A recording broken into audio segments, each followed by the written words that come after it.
अरूब को हम पर्चे में नामजद ना करें और उस पर कोई नया पर्चा ना दें और उसको अरेस्ट ना करें, उसका वो 1 करोड़ रुपया मांग रहे हैं। मैंने कहा भाई, इन्होंने मेरा बैंक अकाउंट ब्लॉक कर दिया, इन्होंने मेरी यूएसडीटी भी अपनी जेब में डाली, मेरे अब्बा जी का बैंक अकाउंट ब्लॉक है, मेरी अम्मा जी का बैंक अकाउंट भी इन्होंने ब्लॉक कर दिया है, अरूब का बैंक अकाउंट इन्होंने ब्लॉक कर दिया है, जिया का बैंक अकाउंट इन्होंने ब्लॉक कर दिया है, इवन मुनीब जो अंडर 18 है उसका बैंक अकाउंट भी ब्लॉक कर दिया है। कहानी यहाँ पे खत्म नहीं हुई। मेरे दादा अब्बू, जिनका मैंने आज तक व्लॉग में जिक्र नहीं किया, आज तक उनकी अपीयरेंस नहीं हुई, 80 साल एंड अबव की उनकी उम्र है, उनका बैंक अकाउंट भी ब्लॉक कर दिया। मेरे पास 1 टका नहीं है इनको देने के लिए। सॉरी, उसने मेरी बात सुनी, कहता अच्छा। उसने एज इट इज जब ये बात आईओ को बताई, आईओ आगे से इसको कहता कि इन्हों दे कोल 40-50 करोड़ रुपया सेट नहीं पड़ा। मेरे दोस्त ने एज इट इज मुझे ये बात आके बताई। अब क्योंकि मेरी फैमिली ऐसे मेंटल टॉर्चर से गुजर चुकी थी, जब मेरे दोस्त ने ये बात मेरी फैमिली को बताई, मेरी फैमिली ने घबरा के कहा कि प्लीज आप किसी और से बात कर लें, अगर वो हमें लोन दे सकता है, कोई उधार हमें दे सकता है तो दे दे।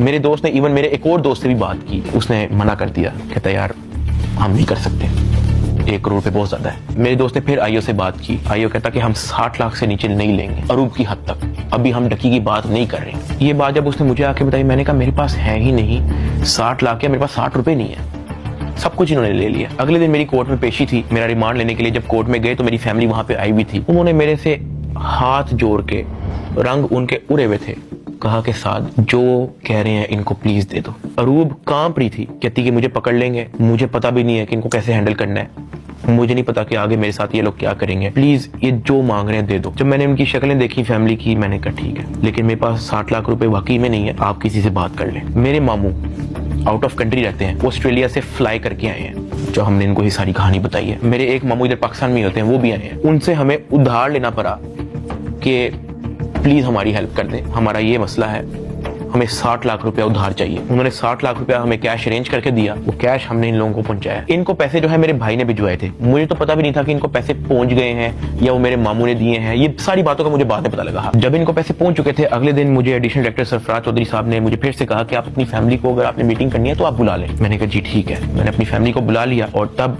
एडिशनल डायरेक्टर साहब का रवैया मेरी फैमिली के साथ टोटली चेंज हो चुका था। वहां से मुझे आइडिया हुआ कि it was never about the case, it was always about the money. वो मेरी फैमिली से बड़े अच्छे से बात कर रहे हैं, मुझे आइडिया हो गया हाँ कि इनको शायद पैसे पहुंच चुके हैं। वो इवन कमरे से चले भी गए थे, उन्होंने कहा कि अगर आपने अपनी कोई प्राइवेट बात करनी है तो आप कर लें। जब वो कमरे से गए हैं तब मेरी माँ ने, अरूब ने, मेरे भाई ने सारी कहानी बताई कि किस तरह से मेरे मामू ने उधार 60 लाख रुपया दी है ये सारी कार्रवाई के लिए। मैंने अपनी माँ से माफी मांगी, मैंने कहा यार आई एम सॉरी कि मेरी वजह से इतना कुछ करना पड़ रहा है सबको।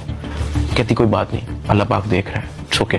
खैर मेरी फैमिली को 5-10 मिनट दिए हैं मेरे से बात करने के लिए और वो चले गए। अब तक मेरा 16-17 दिन का रिमांड हो चुका था, इतना लंबा रिमांड होता नहीं है। अभी वीडियो में कुछ टाइम पहले मैंने आपको कहा था कि बिग ब्रदर एक बंदा आपने याद रखना है। ये बिग ब्रदर इस बार फिर से एनसीसीआई ऑफिस आता है, लेकिन ये इस बार मेरे से मिलने आता है। मेरे से पूछता है कि किधर तक पहुंचा तेरा केस। मैंने कहा कि सर मेरी तरफ से तो मैं सब कुछ दे चुका हूँ, मुझे नहीं पता कि इनका क्या इरादा है। उसने मेरे से पूछा कि यार इतना लंबा तेरा रिमांड क्यों हुआ है। मैंने कहा सर नो आइडिया, जबकि मैं इनको सब कुछ दे चुका हूँ। इनके पास मेरे सारे मोबाइल है, इन्होंने मेरी वाइफ को भी नामजद किया है, सारे ईमेल पासवर्ड लिए हुए हैं, सब कुछ इनके पास है, ये फिर भी मेरा रिमांड डिमांड करते हैं। कहता अच्छा वो इन्होंने पैसों की बात की है तेरे से, क्योंकि मैं उस बंदे पे उस तरह से ट्रस्ट नहीं था करता। मैंने कहा नहीं, इन्होंने मेरे से कोई पैसों की बात नहीं की। कहता किसी ने इशारा दिया हो, किसी ने इनडायरेक्टली तेरे से डिमांड की हो, या किसी ने कहा हो कि तू अगर पैसे दे देगा तो तेरी छूट हो जाएगी। फिर वही बात कि मुझे नहीं था पता कि वो बंदा कौन है। मैंने उसको कहा कि नहीं। उसने मेरी तरफ देखा ऐसा, कहता आर यू श्योर।